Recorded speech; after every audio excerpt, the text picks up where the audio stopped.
Hello friends, मेरा नाम Malay Sachin है और मेरे साथ है नवीन।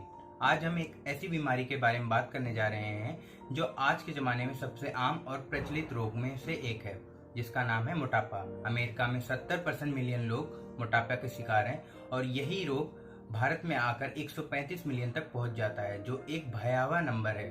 दोस्तों, आज की किसी भी चिकित्सा प्रणाली में मोटापे को कम करने के लिए कोई स्थायी इलाज हमें नजर नहीं आता, लेकिन अगर आप प्राकृतिक चिकित्सा, नेचुरोपैथी और योग की अगर शरण में आते हो तो आप बहुत जल्द ही मोटापे से छुटकारा पा सकते हो, बिना किसी गोली दवाइयाँ खा के, बिना किसी साइड इफेक्ट्स के।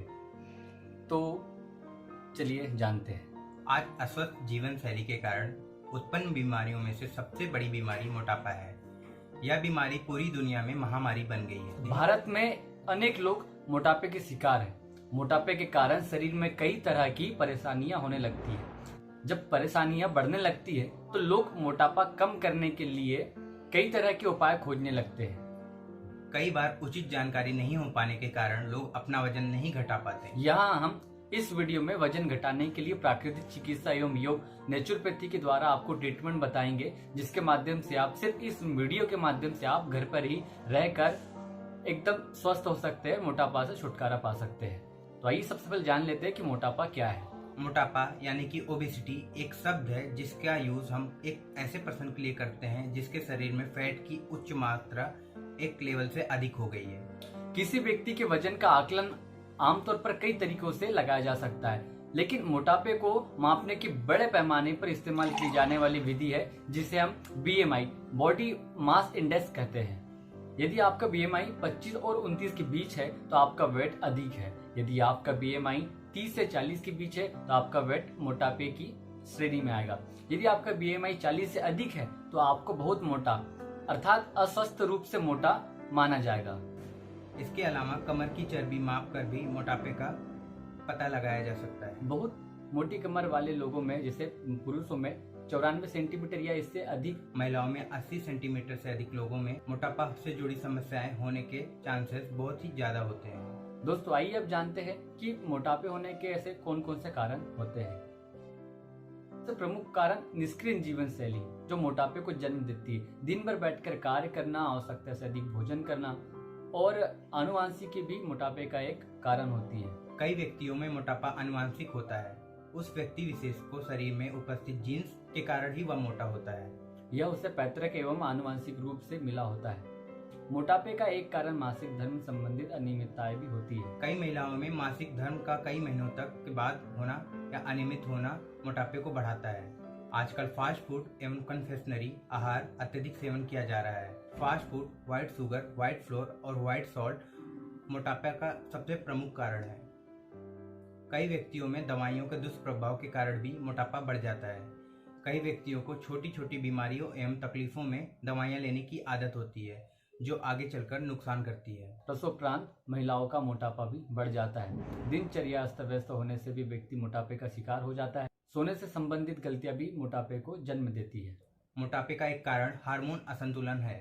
थायराइड एवं पिट्यूटरी के हार्मोन्स का अनियमित होना मोटापे को जन्म देता है। जो व्यक्ति क्षार तत्व से युक्त भोजन कम करते हैं या ऐसे भोजन को ग्रहण करते हैं जिनमें क्षार तत्व नहीं पाया जाता, मोटापे से ग्रस्त हो जाते हैं। तो आइए अब जानते हैं कि मोटापे के कौन कौन से लक्षण हो सकते हैं। मोटापे में विशेषकर पेट बढ़ जाता है। मोटापे में आंतरिक अंगों पर भी दुष्प्रभाव पड़ता है। आंतरिक अंगों में जैसे लीवर, मसल्स, किडनी और हार्ट आदि अंगों का आकार भी बढ़ जाता है। मोटे व्यक्तियों में मेद धातु में वृद्धि हो जाती है, जिससे पेट बढ़ जाता है, क्योंकि मेद धातु की अधिकता वायु को अवरुद्ध कर देती है, जिससे वायु कोठों में ही घूमती रहती है और जैसे ही रोगी भोजन ग्रहण करता है वह उसे जल्दी पचा देती है और इससे रोगी को जल्दी जल्दी भूख लगने लगती है। किसी व्यक्ति का उचित वजन कितना होना चाहिए यह BMI पर निर्भर करता है। BMI दो बातों पर निर्भर करती है, कद और वजन। आप BMI से अपने वजन की जांच कर सकते हैं। BMI का यह फार्मूला होता है वजन किलोग्राम में डिवाइडेड बाई कद मीटर स्क्वायर में। अगर आपकी BMI 18.5 से कम है तो आप अंडरवेट माने जाएंगे। अगर आपकी BMI 18.5 से 24.9 के बीच है तो आपका वजन सामान्य माना जाएगा। इसी तरह 25 से लेकर 30 तक की BMI होने पर ओवरवेट माना जाता है। 30 से ज़्यादा होने पर ओबीस माना जाएगा। गर्भावस्था के दौरान BMI की सीमा लागू नहीं होती है। BMI आयु व लिंग पर निर्भर नहीं करता है।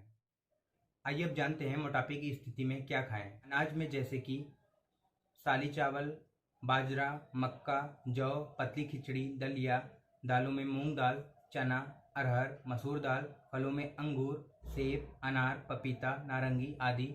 सब्जियों में करेला, लौकी, तरोई, परवल, कद्दू और मौसमी सब्जियां, ये सब का आपको सेवन करना चाहिए। और भी जैसे कि आपको हल्का खाना, छाछ, गर्म पानी, इलायची, चोकर की रोटी, ये सब भी आप खा सकते हैं। आइए अब जानते हैं कि मोटापे से ग्रस्त लोगों को क्या नहीं खाना चाहिए। अनाज में नए चावल का आपको उपयोग नहीं करना चाहिए और गेहूं का भी।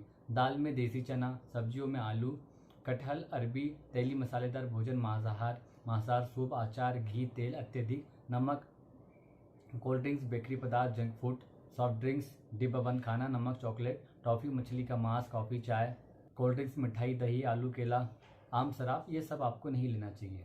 दोस्तों आइए अब जानते हैं मोटापा कम करने के लिए प्राकृतिक चिकित्सा एवं योग। इस रोग को ठीक करने के लिए सबसे पहले रोगी व्यक्ति को ऊपर बताए गए सभी नियमों का पालन जरूर करना चाहिए। अपने भोजन करने के आदत पर संतुलन बनाए रखना चाहिए। भूख से ज्यादा भोजन कभी नहीं करना चाहिए तथा शर्करा और चर्बी वाले पदार्थों का भोजन भी नहीं खाना चाहिए। जहाँ तक हो सके भोजन में नमक का इस्तेमाल कम करना चाहिए।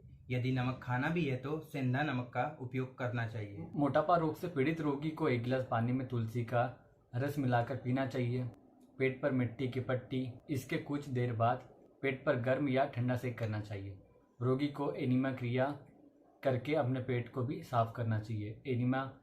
एनीमा कैसे ले उसकी संपूर्ण वीडियो डिस्क्रिप्शन में दी हुई है, तो वहाँ पर भी जाके आप एनीमा की वीडियोस को देख सकते हैं। उसके बाद रोगी व्यक्ति को कुंजल क्रिया करनी चाहिए। यह हफ्ते में 1 दिन करना चाहिए। उसके बाद वह भाप स्नान करे। सप्ताह में 1 बार शरीर पर गीली लपेट का प्रयोग करना चाहिए तथा संघ प्रक्षालन, स्नान, गर्मपाद स्नान तथा सूखा घर्षण, मसाज थेरेपी, फास्टिंग थेरेपी, ये सब भी करना चाहिए।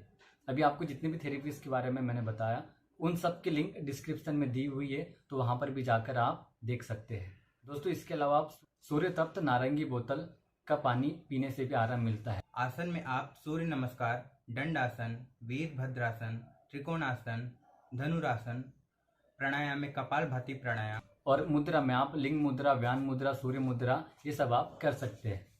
दोस्तों इसी तरह प्राकृतिक चिकित्सा, योग और होम रेमेडियल वीडियोस पाने के लिए हमारे चैनल को लाइक, सब्सक्राइब एंड शेयर जरूर करें। धन्यवाद। Thank you.